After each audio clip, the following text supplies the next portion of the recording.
অধিদপ্তর, tax, VAT, খাদ্য নিয়ন্ত্রক অধিদপ্তর, লেবার ইন্সপেক্টর, তাদের সবাইকে আমরা আমন্ত্রণ জানিয়েছি।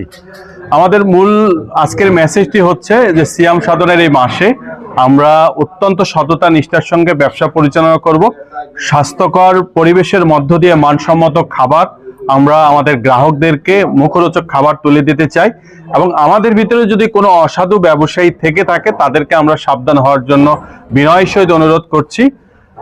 আমরা চাই যে সুশৃঙ্খলভাবে আমরা আমাদের হোটেল মালিক সমিতি রংপুরের সকল রেস্তোরাঁ যারা ব্যবসা পরিচালনা করছেন যেন সুস্থভাবে ব্যবসাটা পরিচালনা করতে পারেন এবং নিরাপদে যেন মানুষ এখানে খাদ্য খেতে পারে, এটি নিশ্চিত করবার জন্য আমরা আগামী দিনে কাজ করছি, আরো জোরালোভাবে কাজ করব। চেম্বারে ব্যবসায়ী সমিতি আমরা হোটেল এবং বেকারি মালিক সমিতি থেকে আজকে উত্তর মাহফিল ছিল। ইনশাল্লাহ মাহফিলটা আমাদের খুব সুন্দরভাবে হয়েছে, এই আশা রাখি। এখন আমাদের একটা আশা ছিল, যেমন আমাদের ভোক্তা, বিএসটিআই, নিরাপদ খাদ্য, আবার কাস্টম দিকে আছে, যার সময়ের কমে হয়তো আমরা ওনার সঙ্গে কথা বলতে পারিনি বা ওনারা কোনো বক্তব্য দেননি।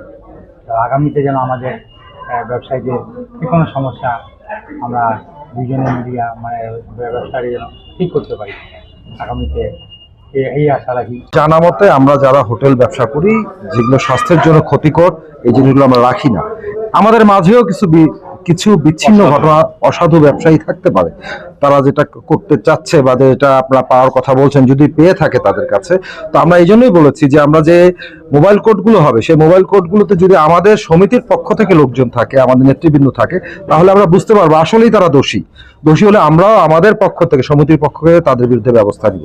যেহেতু আমাদের সবারই বলা আছে, সব হোটেল মালিককে, যে আপনারা কোনো অসাধু উপায়ে ব্যবসা করবেন না বা যেগুলো স্বাস্থ্যের জন্য ক্ষতিকর সেই জিনিসগুলো আপনারা ব্যবহার করবেন না।